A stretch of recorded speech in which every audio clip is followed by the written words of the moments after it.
అధికారంలో ఉన్నప్పుడు అవినీతి చేయడానికి, అధికారం పోయాక ప్రతిపక్షంలో ఉండి కూడా రాజకీయాలు చేయడానికి ఆ దేవదేవుణ్ణి వాడుకోవటం వైఎస్ఆర్ కాంగ్రెస్ పార్టీకి ఒక పరిపాటిగా మారిపోయింది అనేటటువంటి విమర్శలు ఇప్పుడు మరలా వినిపిస్తున్నాయండి. ఈరోజు సాక్షిలో వచ్చినటువంటి ఒక పెద్ద కథనం, పరకామణిలో జరిగినటువంటి మరొక చోరీ వ్యవహారాన్ని మళ్ళీ తెరపైకి తీసుకొచ్చింది. గతంలో 2025 జనవరి 11న 100 గ్రాముల గోల్డ్ బిస్కెట్ దొంగతనం చేస్తూ పట్టుబడ్డటువంటి పెంచలయ్య, ఆ పెంచలయ్య వ్యవహారాన్ని ఇప్పుడు మళ్ళీ హైలైట్ చేస్తున్నారు వైసీపీ పార్టీ వాళ్ళు. ప్రస్తుతం నడుస్తున్నటువంటి ఈ రాజకీయాల మధ్య ఈ ఘటనను వైసీపీ ఏ విధంగా ఉపయోగించుకుంటుంది? సాక్షి పత్రిక కానీ భూమన కరుణాకర్ రెడ్డి గారిని ఎలా స్పందిస్తున్నారు ఈ విషయం మీద? దానికి సంబంధించినటువంటి పూర్తి వివరాలన్నీ కూడా ఈ వీడియోలో మీకు అందించేటటువంటి ప్రయత్నం చేస్తాను. వీడియో నచ్చితే ఖచ్చితంగా లైక్ చేయండి, మీకు తెలిసిన వాళ్ళందరికీ కూడా షేర్ చేయండి. అలాగే మన వార్తా కబుర్లు ఛానల్ని సబ్స్క్రైబ్ చేసుకోవటం మాత్రం మర్చిపోకండి. ఇక అసలు విషయానికి వస్తే, పెంచలయ్య అనేటటువంటి ఒక కాంట్రాక్ట్ ఉద్యోగి అగ్రిగోస్ అనే సంస్థ ద్వారా వచ్చినటువంటి కాంట్రాక్ట్ ఆధారంగా ఇతను పరకామణిలో పనిచేస్తున్నాడు. అంటే భక్తులు ఇచ్చినటువంటి డబ్బులు, బంగారం, వెండి వంటి ఆభరణాలను లెక్కించిన తర్వాత కింది ఫ్లోర్ నుంచి పై ఫ్లోర్కి ట్రాలీలో తరలించేటటువంటి పని, దీన్నే పరకామణి అంటాం. అంటే ఒక విధంగా చూస్తే భక్తులు నమ్మకానికి సంబంధించినటువంటి అత్యంత సున్నితమైనటువంటి పని. కానీ అదే సమయంలో అక్కడ ఒక మోసం జరిగినట్లు బయటపడింది. పెంచలయ్య చేసినటువంటి మ్యానిపులేషన్ ఏంటంటే, ఒక 100 గ్రాముల గోల్డ్ బిస్కెట్ ని ట్రాలీ నుంచి తీసి ట్రాలీ పైపుల్లో దాచుకొని బయటకు తీసుకెళ్తాం. ఈ వ్యవహారం 2005 జనవరి 11న సీసీటీవీ ఫుటేజ్ లో చెక్ చేసినప్పుడు బయటకు వచ్చింది. దీంతో అప్పట్లో అధికారంలో ఉన్నటువంటి ప్రభుత్వం వెంటనే కేసు నమోదు చేసింది. అతన్ని పోలీసులకు కూడా అప్పగించారు. రిమాండ్కు పంపిన తర్వాత పోలీసులు అతన్ని ఇంట్లో సోదాలు చేశారు.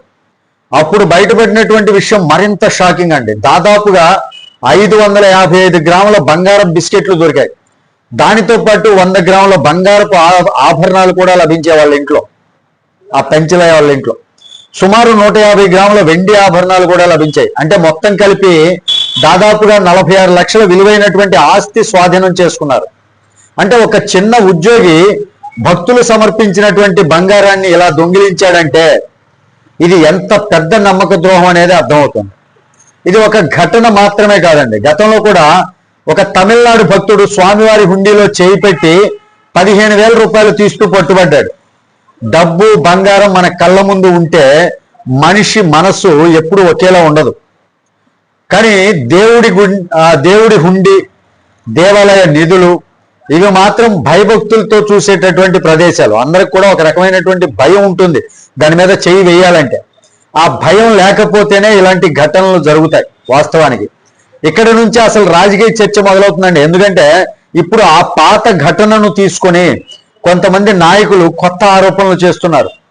మాజీ టీటీడీ చైర్మన్ భూమన కరుణాకర్ రెడ్డి పేరు కూడా ఈ చర్చలోకి వస్తుంది.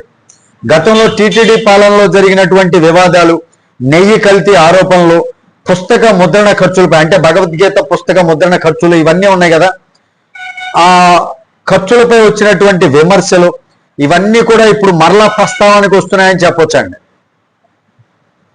ఇవన్నీ కూడా విమర్శకులు చెబుతున్నటువంటి మాట ఏంటంటే, ఇలాంటి పాత ఘటనలను ఇప్పుడు తీసుకురావడం వెనక రాజకీయ ఉద్దేశాలు ఉన్నాయా, లేదా నిజంగా అవినీతి బయట పెట్టాలనేటటువంటి ప్రయత్నమా అనేది ప్రజలు ఆలోచించాల్సినటువంటి విషయం. ఇక్కడ ఒక ముఖ్యమైనటువంటి విషయం ఏంటంటే, పెంచలయ్య మీద కేసు పెట్టబడింది. ఆ కేసు ఇంకా కోర్టులో నడుస్తూనే ఉంది. అతను రిమాండ్ తర్వాత బెయిల్పై బయటకు కూడా వచ్చాడు. బెయిల్ అనేది చట్టపరమైనటువంటి హక్కు. కానీ ఇప్పుడు ఈ కేసును మళ్ళీ ప్రస్తావిస్తూ కొత్త రాజకీయ కథనాలు తయారవుతున్నాయి. దేవాలయాలు, భక్తుల విశ్వాసం, ఇవి రాజకీయాల్లో ఆయుధాలుగా మారితే, ఇప్పుడు దేవాలయాల పైన విమర్శలు కావచ్చు, భక్తుల విశ్వాసం మీద కావచ్చు, ఈ టాపిక్లు పట్టుకొని రాజకీయాల్లో ఒక ఆయుధాలుగా మారితే అది సమాజానికి మంచిదా అంటే మంచిది కాదనే చెప్పవచ్చు. లేదా రాజకీయాలే మరింత విషపూరితంగా మారతాయా అనేది ఇప్పుడు చాలా మంది అడుగుతున్నటువంటి ప్రశ్న అండి. ఇక ఈ మొత్తం వ్యవహారం మీద మీ అభిప్రాయం ఏంటి? అంటే ఇప్పటి వరకు పరకామణి చోరీలో ఉన్నటువంటి మీ విలువైనటువంటి అభిప్రాయం ఏంటి? టీటీడీ లాంటి ఆధ్యాత్మిక సంస్థలను రాజకీయాల్లోకి లాగడం సరైందేనా? దానిపైన మీ అభిప్రాయాన్ని కామెంట్స్ లో తెలియజేయండి. వీడియో నచ్చితే లైక్ చేయండి, షేర్ చేయండి. ఇలాంటి విశ్లేషణల కోసం వార్తా కబుర్లు ఛానల్ని సబ్స్క్రైబ్ చేసుకోవడం మాత్రం మర్చిపోకుండా. తిరిగి నెక్స్ట్ విశ్లేషణతో వస్తాను. అప్పటి వరకు సెలవు. జై హింద్.